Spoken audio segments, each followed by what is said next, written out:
everyone, it's Emily. Today's video is going to be my 2017 reading wrap-up, and I'm going to also be sharing my 2018 reading goals. So a lot of stats. If you're like me, I love some good stats, and I feel like this is a time of the year where I look back on what I read and I can see what I would like to change and kind of analyze things, because 2017 was a kind of a weird reading year for me. I feel like I read a ton. My goal was to read 100 books and I read 120 books, which that's crazy. But I feel like I was kind of slumpy-ish quite a bit during the year, and I feel like since I've analyzed a little bit my stats since, I'm realizing that there's a few things that might be the reason why, so we're gonna look at stats. I have my laptop, so let's do this. So as mentioned, my reading goal was to read 100 books. Currently on Goodreads, I'm at 120. I feel like I'm on the verge of finishing 2 books, but currently today as I'm filming, we're on the 31st, and there's no way I'm gonna finish those books today, since I have so many things to do and videos to film, and then I have things to do tonight. So I'm just like relieving myself of the stress of finishing those 2 books, and I will be finishing them whenever I finish them and include them next year, because it's okay. 120, fantastic. Very proud of myself what I did there. So 120 books for a total of 44,011 pages, which is crazy because my goal is usually to read 100 pages-ish a day. Some days are easier than others. Some days I'll binge and like read 300. Page count wise, I don't think I had mentioned anything in my reading goals for 2017. Maybe I have, but in my head, the goal was to read on average 350 pages books. So I wouldn't feel like, oh, 100 books, I might as well read all my small books. So I definitely am proud of that. I didn't do that because on average, my books were 370 pages, I believe. So again, we did well. Also, when my goal was to finish series, because I kept starting series and never finishing them, and that was kind of a goal that I kind of forgot about, but I believe so far I finished 7, and I'm saying so far, but the year is done, Emily. I finished 7, and my goal was kind of in my head like 5, which we did well once again. There's a few more series that I just ended up DNFing. I'm up to date, or I just decided I'm not continuing, which I didn't include in that number. So one of my goals, which is kind of funny, I feel like people, whenever they start watching your videos, they don't necessarily have seen all of their your other wrap-ups and stuff, so they form their opinion based on that. For example, during the fall, I have a few people that started following me. They were like, oh, you just read a lot of like thrillers and horror. And it's like, no, this is literally like 2 months throughout the year. I just read that and then I get sick of it, and then next year I start doing the same thing during the fall. So it's not really my usual genre. It's usually more like fantasy, sci-fi, which we're going to see that in a second. But it was kind of the same with YA. Some months I would read a bunch of YA, some months not at all. And people were like thinking I only read YA. I got a few comments actually about that. Like, oh, you only read YA. And I'm like, no. My goal this year was to read 50-50. And turns out the official number, I might as well look at it. Percentage-wise, I read 53% adult, 45% YA, and 3% new adult, which was basically the A Court of Thorns and Roses series. So it means that I read 63 adult books and 54 YA books, so 9 more adult than YA. And so since my goal was 50-50, definitely did that. My goal was like 50-50, but like more adult than YA, and I feel like I'm very happy with what I did. I don't think this is what made me into a slump, because once again, people kind of have the assumption that, oh, if you read a lot of YA, you're going to be in a slump. No, I kind of understand why, but my problem was that I was reading a lot of YA contemporary with a love story. That's what put me in a slump, because this year, I'll try to include the stack graph because I haven't done one yet, but I will make an official one. Out of 120 books, I read 38 fantasy book, which means 32% was fantasy, which is kind of low actually for me. Like, it's still the biggest number out of there, but it's on the low side for me. I read 29 sci-fi books, which is 24%, which kind of is a little higher than last year, but still pretty low percentage-wise, but still means that like 56% of my reading was fantasy sci-fi, which it's still the biggest number, but it's still pretty low for me. So I'm assuming that's one of the things I need to change for next year. And contemporary, which is, I think, my issue, I read 16 contemporary books, which means 13% of my reading. And honestly, contemporary, if you ask me, it's not my genre. I rarely read them. Like, I rarely feel like I need to read them, especially adult ones, which I don't know why I still read YA contemporary, probably because they're so hyped and people get so excited to read them that I feel the same way. Like, I hear so many good things. A lot of them are super diverse too, which I've been wanting to try and do unofficially. I hadn't mentioned that, but I feel like a lot of the YA contemporary that I read were diverse, and that was great. The only thing is I feel like a lot of them were diverse for marketing purposes, which I'm planning a book discussion about YA books, and that bit is going to be included in there. People might disagree, but it's kind of a thing that has been like, you know, annoying me a little bit. So I wanted to discuss that, but that's for another video. So contemporary, I read 9 nonfiction, which is 8%. I feel like I'm okay with that. I did want to read some nonfiction. The only thing is my goal was to read science nonfiction, and I read a total of 0. So a little bit of fail there, but I'm still happy with what I did. I do want to read more, which we're going to see in a second in my goals, but we're okay with that. I tend to mix together mystery, thriller, horror. Some people might think they're completely different, but for me, they're all in the same category. My fall reading. And I've read 18 of those in total, which means 15% of my reading, which is actually quite high. So again, I don't have specific goals for that. I think it might be a little high, but I think I kind of overdid it a little bit. But classics were one of the things I actually wanted to read more of this year, and I read 7, which is 6%. Classic is one of the things that I feel like I include in like one or the other genre, because a lot of them were like modern classics, like think I, Robot, which is like a classic sci-fi, so sometimes I would put them in classics, sometimes not, but like real classics like Jane Eyre were considered classics. So I did make an effort on that, but I do feel like most of them were kind of on the short side, which again, we're changing that in 2018, but I'm still okay with it. My goal was 5 and I read 7, so. And historical fiction is one of the goals I had put, because last year I had only read 1 historical fiction, and this year I did end up reading 3, which means 3%-ish, according to my stats, which are, you know, rounded up. And I'm realizing that historical fiction is just not a genre I'm interested in. I feel like some of them I'm interested in reading, like All the Light You Cannot See and like The Nightingale, which I've been wanting to read those books since 2016. Still haven't read those because it's just not something I gravitate towards. I feel like I'm only in the mood like in the middle of summer, and if I don't end up picking them at that point, I won't. So, but it's not something I think I need to work on, you know? Okay, I'm gonna be including the fun part with the books that I still need to do, so I'm gonna do that and include the clips as I'm speaking. But if we break it down by month, my stats look like. 1, 2, 3.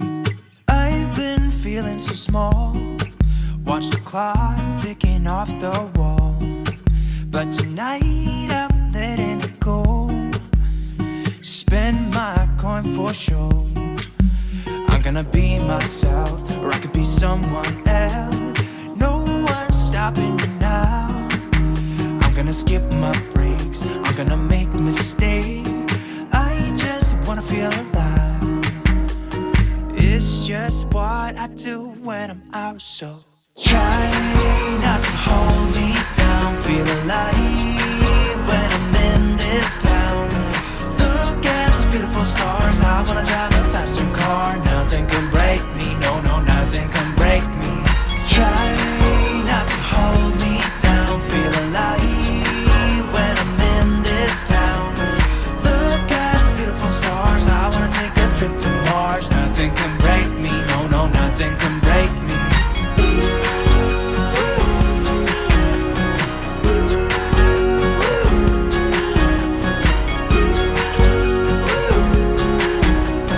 Look at those beautiful stars. I wanna drive a faster car.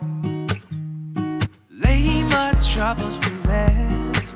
Blow the smoke through my cigarette.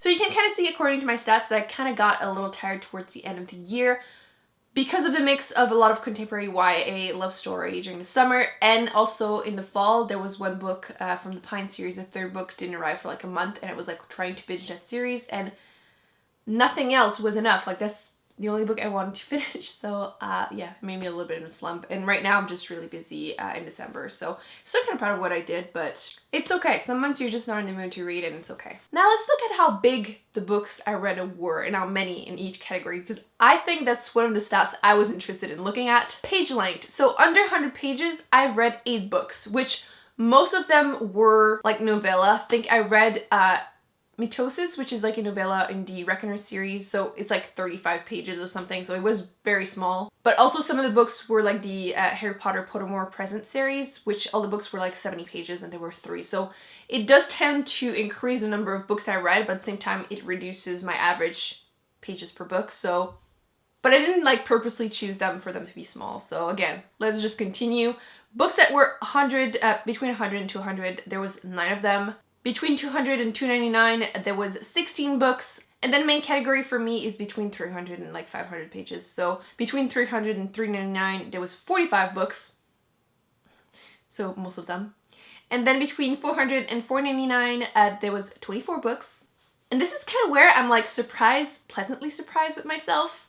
Between 500 and 599, there were 6 books. Between 600 and 699, 6 books. Between 700 and 799, 4 books. Between 800 and 899, 1. Between 900 and 999, 0. And over 1,000 pages, 1, which is going to be the book that I'm talking about now because I wanted to mention the biggest and smallest books that I finished. This one, It by Stephen King, which has 1,156 pages.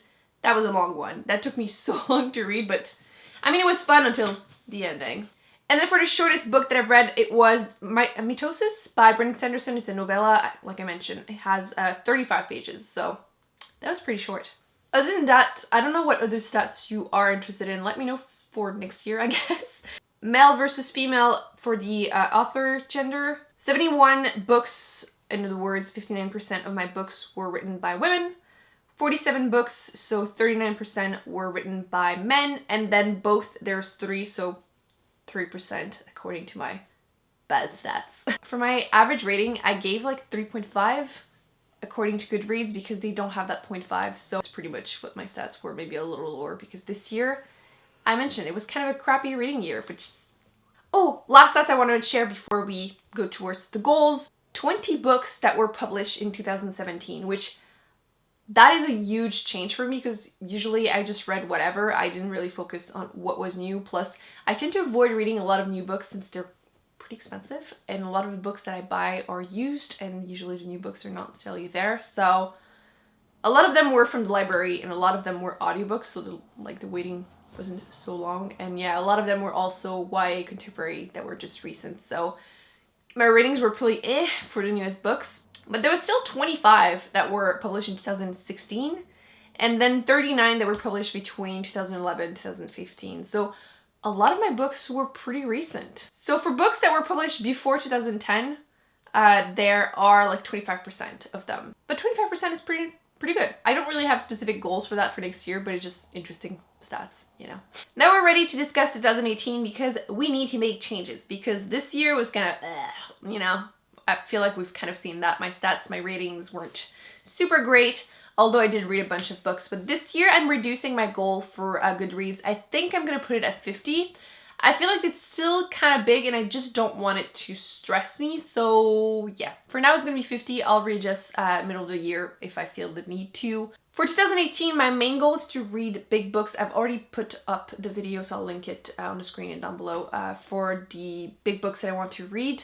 It's one challenge that I'm putting myself through and I think it's gonna go well because I did look at my stats and I did read a bunch of big books, but most of them were like 500, 600 pages and a lot of the ones I'm planning on reading are much bigger than that, so we'll see. I'm not gonna force myself to read only fantasy and sci-fi, but with the list that I'm doing, and there's gonna be top 18 books to read in 2018, that will be going up and most of them are also fantasy sci-fi, so I think I will just automatically try to read those more because I've been like really craving them. I haven't been reading enough of them and I just miss it. So this really isn't a goal, it's just something I'm gonna probably do no matter what. But basically I want to read books I'm excited about. I feel like I've been reading a lot of books because they're mentioned a lot and maybe that's why I'm kind of in a slump-ish. I feel like some of the books that are mentioned a lot are like contemporary, for example, which again isn't my genre, so I need to like try and focus on more what I'm into.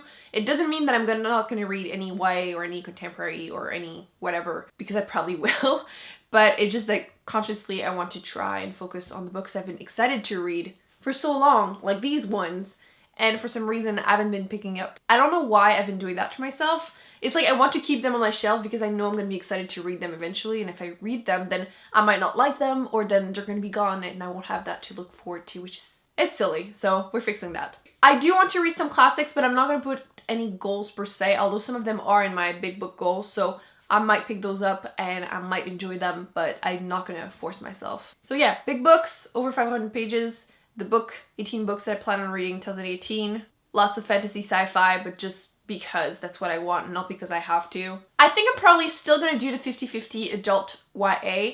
I think I might end up reading more adult than YA again, but it's going to depend mostly on if I end up reading a series, because I'm planning on trying to read some series and finishing them instead of just starting them. So if I end up loving a YA series and I read like a bunch because of that, then that might change my number, but I don't care at that point. It's just mostly trying to read things I'm into. And I was mentioning nonfiction. I'm still okay with reading any nonfiction because I want to read more, but I want to try and like force myself to read some science nonfiction, but I feel like I have to be in the right place. If I'm too stressed or if I'm too busy, I won't have the ability to just, you know, digest what I'm reading, and I feel like I need to be in the right place to read those. So hopefully during the year, I'll be there at least once or twice and read a couple. So no specific goal, but just a general idea. I want to try to read more of those because I haven't read any in 2017, which is crazy. So science, please. And finally, I want to do more readathons and reading challenges in general. I'm not like specifically giving myself a number or specific months that I want to do that, but I do want to, whenever I have the chance, to do like a 24-hour readathon, because I enjoyed doing the one that I did, the 24 in 48 hours. That one was fun, although the books I ended up reading weren't the best, but we're hoping for better stuff. So yeah, doing readathon and just reading challenges for fun. A couple would be nice. I also plan to continue the same goal that I had posted last year about my channel. I don't have like specific goals of like views or stuff, subs that I want, because those will just happen. Whatever happens, I'm okay with. It's mostly I want to post one video a week, which I know is kind of on the low side, and I know a lot of people have been enjoying me posting so much in December, and believe me, if I had the time, I would totally post like all the time on this channel. But keep in mind, I have a job. I have my main beauty channel. If you don't know, Beauty with Emily Fox, if you want to learn about makeup and lipsticks, why not? This one is like my second channel, so it's like things are in that order. So one book a week is my goal. Some weeks I'll post 2 or 3, and others I'll just post 1. So believe me, I really wish I had more time, like a twin or a clone, and I could just post as much as I can. But at the same time, I feel like if I posted more, I feel like I would end up repeating the same books over and over again, and I don't want this channel to become boring either. But I'm planning a few like book discussions and things like that. If you have anything that you want me to talk about, even though I currently already have a list, then like let me know. But I do plan on doing those, so this would be like easy content that I can pre-film and include like 1 a month or something. So you're gonna see my face very often, but maybe not as often as I wish or you wish that we did. So yeah, I think that's gonna be it for today's video. So I hope you enjoyed this. I feel like I need to like film in my chair more often. I feel like very casual and like we're chilling together, which I just need a cup of tea, which is over there. I should have grabbed it. So yeah, I will be seeing you in my next video. I will be putting on the screen some of my end of the year videos, which if you haven't seen them, do yourself a favor, watch them. But seriously, I had so much fun doing them. Whether they were like the one trashing books or the one raving about books, both of them were just so much fun. So I'm gonna post like my best, my worst, my most disappointing, my most anticipated, and my most surprising books. I think those are all the books in that series. So recommend you check those out. Don't forget to give this video a big thumbs up if you enjoy stats too. Don't forget to subscribe, not miss any future videos, and actually leave in the comment section any of your goals for 2018, because you might inspire me to add some more, because you know, gotta put challenges in there. And I will see you in my next video. Bye.